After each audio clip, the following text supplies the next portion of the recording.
Ya, saya melihat ini adalah bagian dari fungsi kita untuk membuka jalur komunikasi dan diskusi seluas-luasnya.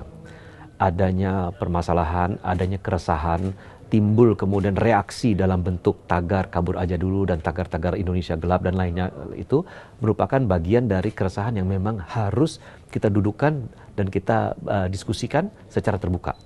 Agar permasalahan-permasalahan yang dihadapi oleh misalnya kalangan mahasiswa, anak muda, atau publik secara umum, itu bisa tersampaikan. Bisa kemudian dibangun sebuah diskursus di mana masing-masing bisa mencurahkan segala aspirasinya, unek-uneknya, dan kita sebagai bagian dari pemerintahan atau koalisi pemerintahan bisa memberikan solusi, bisa membantu mengurai permasalahan-permasalahan ini. Saya kira diskursus yang perlu kita bangun itu sudah dilaksanakan sebagian, tetapi memang harus dilakukan secara cepat. Jangan sampai nanti timbul persepsi, terutama di kalangan anak-anak muda, mahasiswa, bahwa pemerintah ataupun partai politik tidak responsif terhadap permasalahan ini, sehingga saya kira kita buka ruang diskusi seluas-luasnya dan kita duduk bersama-sama dengan mereka-mereka dengan pikiran terbuka. Tujuannya satu, untuk mencari solusi. Saya kira dari teman-teman di Senayan, para wakil rakyat, karena mereka merupakan bagian dari representasi dari konstituen mereka di daerah-daerah, itu pun sudah mereka lakukan. Diskusinya, sudah dilakukan pembahasan-pembahasannya di masing-masing dapil, di dengan masing-masing konstituen mereka yang ada. Jadi saya pikir teman-teman yang ada di DPR itu yang jumlahnya 575 itu pun sudah berbicara. Tinggal bagaimana sekarang di tatanan nasional ini kemudian kita bisa kemudian membuka ruang diskusi lebih luas lagi dan kita datang dengan sebuah pemikiran bahwa ayo kita cari solusi bersama-sama.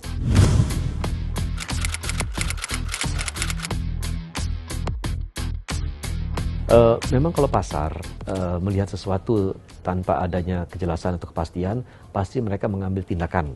Ya, dan tindakannya itu biasanya terlihat dari misalkan saja penurunan harga saham, penurunan indeks, dan lain-lain. Jadi memang harus diberikan keyakinan, diberikan gambaran yang jelas, yang komprehensif, agar mereka bisa memahami apa yang menjadi tugas utama Danantara, apa yang akan dilaksanakan Danantara ke depannya, yang memang sudah tersampaikan. Tetapi saya kira mungkin, dan saya yakin karena Pak Rosan adalah orang yang sangat berpengalaman di sektor keuangan, beliau nanti akan duduk dengan misalkan saja para fund manager, para pelaku di sektor keuangan, di sektor perdagangan saham, untuk memberikan pemahaman tentang Danantara ke depannya, termasuk apa yang menjadi tugas pokok fungsi Danantara yang saat ini belum dilakukan oleh Kementerian BUMN. Itu yang menjadi permasalahan.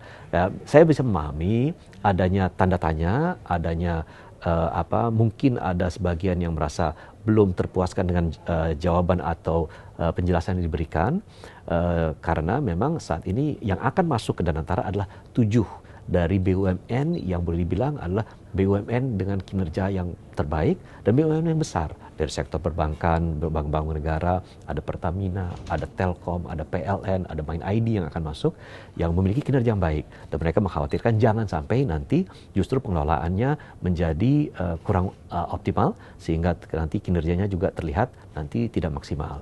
Tetapi saya yakin dengan apa yang sudah dicanangkan oleh Bapak Presiden dan nanti apa yang bisa disampaikan oleh Pak Rosan, dan Pak Rosan adalah orang yang kredibel untuk menjalankan tugas sebagai CEO Danantara, saya yakin beliau bisa memberikan pemahaman dan bisa menenangkan pasar yang ada.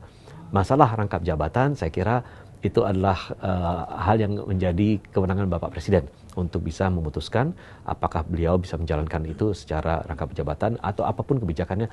Kami tentu tidak dalam kapasitas untuk bisa memberikan komentar terhadap hal itu.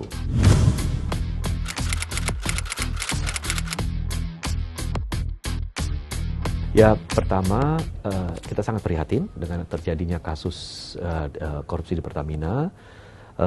Kita yakin bahwa hal ini tidak akan mengganggu peredaran dan distribusi BBM menjelang Ramadan dan nanti Idul Fitri, karena sudah ada sistem, mekanisme dan prosedur yang baku di Pertamina dan akan diangkat nanti pejabat atau pelaksana tugas yang baru. Tetapi kami ingin menyoroti masalah pengawasan yang ada di Pertamina.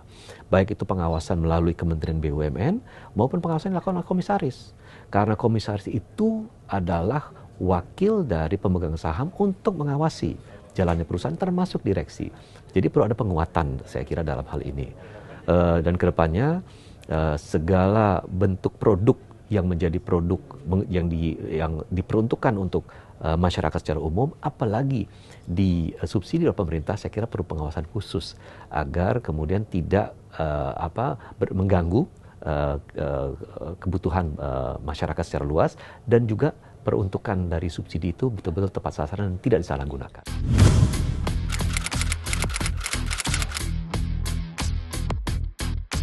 Ya, memang kalau di MPR pembahasan secara umum lebih fokus kepada hal-hal yang sifatnya konstitusi, Bhinneka Tunggal Ika, Pancasila, dan penguatan sendi-sendi NKRI.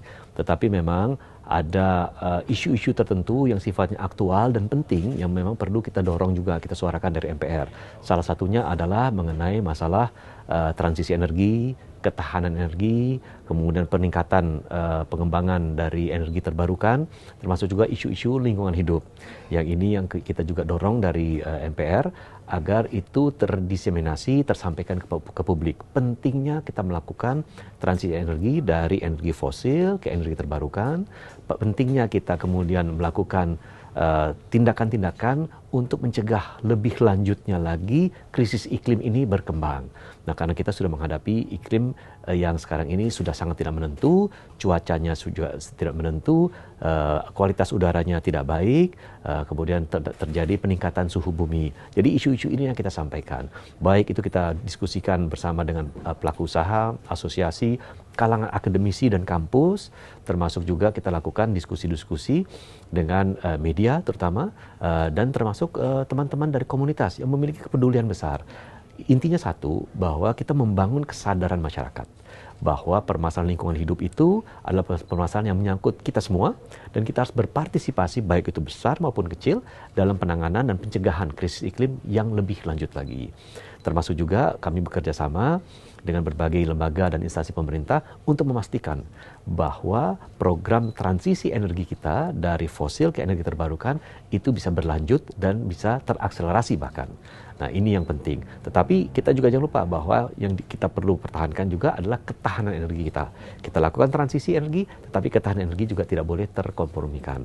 Jadi ini isu-isu yang kita angkat juga di MPR, terutama saya dalam kurun waktu 5 bulan menjadi pimpinan MPR ini. Inilah yang saya kemudian advokasikan, yang saya gaungkan secara umum kepada masyarakat, khususnya kepada kalangan anak muda dan kalangan kampus dan akademisi.